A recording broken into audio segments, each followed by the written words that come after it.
أشهد أن لا إله إلا الله نستغفر الله نسألك الجنة ونعوذ بك من النار اللهم إنك عفو تحب العفو فاعف عنا يا كريم.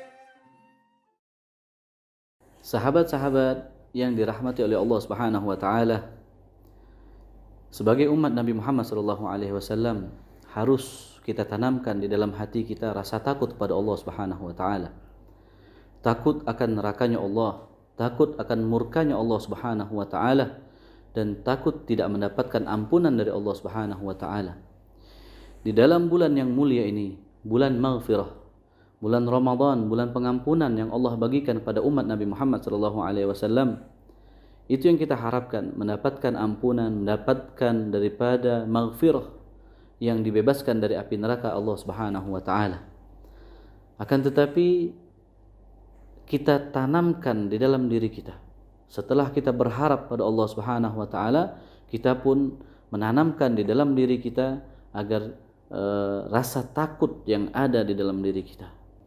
Rasa takut di dalam hati kita yang harus kita tanamkan, yaitu kita tidak diampuni oleh Allah Subhanahu wa taala walaupun mendapatkan bulan Ramadan, kan tapi kita tidak diampuni oleh Allah Subhanahu wa taala. Itu yang harus kita tanamkan di dalam diri kita. Karena Rasulullah sallallahu alaihi wasallam mengatakan, "Man adraka Ramadan," barang siapa yang mendapatkan bulan Ramadan, falam yughfar lah, dan dia tidak diampuni oleh Allah Subhanahu wa taala, maka dia akan jauh dari rahmat Allah. Bahkan ulama mengatakan dia akan dilaknat oleh Allah Subhanahu wa taala. Ada 4 golongan yang tidak akan pernah mendapatkan pengampunan dari Allah Subhanahu wa taala di bulan suci Ramadan ini. Siapa mereka? Yang pertama adalah qati'ur rahim, mereka yang memutuskan tali silaturahmi. Oleh karena itu, jikalau kita ada di antara kita yang memutuskan silaturahmi, sambung silaturahmi kita.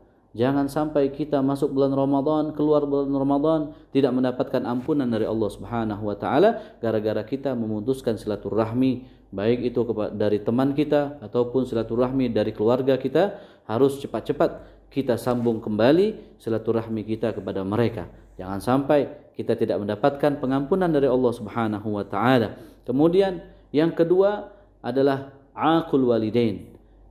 Yang kedua daripada golongan yang tidak mendapatkan pengampunan dari Allah Subhanahu wa taala adalah orang yang durhaka kepada orang tuanya, melawan pada orang tuanya, mencaci kedua orang tuanya, tidak taat pada kedua orang tuanya, bahkan wal iyad billah, naudzubillah min dzalik, dia kurang ajar, bahkan menyakiti fisik atau hati daripada kedua orang tuanya. Ini adalah salah seorang yang tidak akan pernah diampuni oleh Allah Subhanahu wa taala. Yang ketiga adalah ikhwani fillah rahimakumullah, syaribul khamr wal muskir.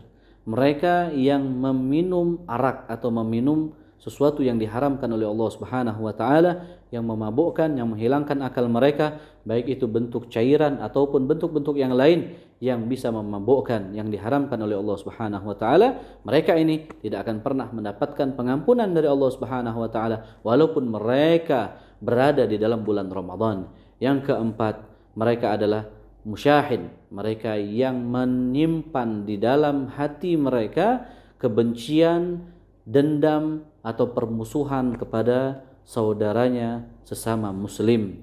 Jikalau kita ada rasa dendam, rasa yang belum kita maafkan, ataupun ada yang kita simpan daripada sesuatu yang tidak bagus kepada saudara-saudara kita, maka wajib bagi kita apabila ingin mendapatkan pengampunan dari Allah Subhanahu wa taala, wajib kita hapus dan kita datangi orang tersebut, kita minta maaf dan lain sebagainya. Mudah-mudahan dengan apa yang kita niatkan menjauhi daripada 4 golongan ini, mudah-mudahan kita tidak termasuk daripada golongan tersebut, dan kita dengan masuknya bulan Ramadan ini kita diampunkan oleh Allah Subhanahu wa taala, dosa-dosa kita dilebur oleh Allah Subhanahu wa taala, sebagaimana salah satu fungsinya bulan Ramadan adalah mensucikan, melebur dosa-dosa kita. Insyaallah kita keluar bulan Ramadan mendapatkan hati yang bersih dan bersih juga dari dosa-dosa kita. Amin ya rabbal alamin. Insyaallah bermanfaat untuk saya dan untuk kalian semua. Assalamualaikum warahmatullahi wabarakatuh.